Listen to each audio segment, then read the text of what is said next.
Hello from CNN London. I'm Monita Rajpal. This is World Report.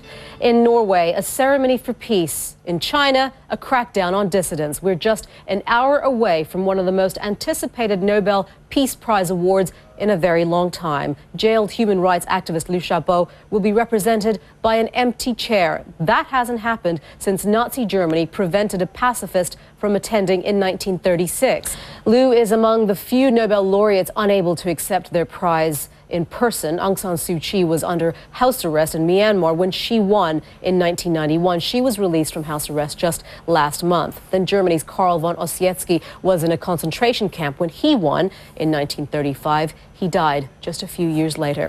1975 winner, Soviet dissident Andrei Sakharov was not allowed to leave the country to accept his prize. His wife went instead. Another Soviet dissident, Alexander Solzhenitsyn, won the Nobel for Literature in 1970, but he didn't go to Stockholm to receive his prize for fear he wouldn't be allowed back into the Soviet Union. And join us for a CNN special this Friday, live from Oslo. More of the WikiLeaks cables from the U.S. State Department surfaced today in the British newspaper The Guardian. The paper quotes the cables as saying drug maker Pfizer. Meanwhile, so-called hacktivists are throwing their support behind WikiLeaks by attacking its perceived enemies online. It's all in the name of freedom of information. Well, CNN's Atika Schubert managed to get as close as possible to the hackers in an online chat room.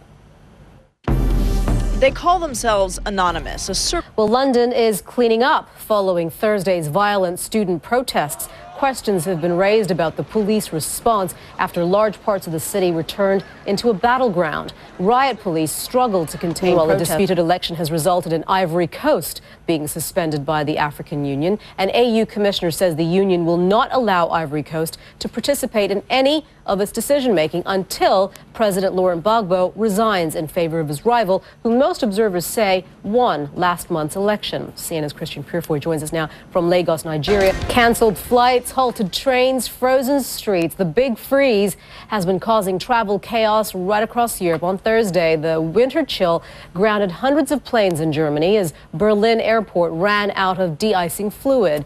Let's go to Fred Pleitgen now in Berlin. He joins us now with a bit of a status report. How's it looking?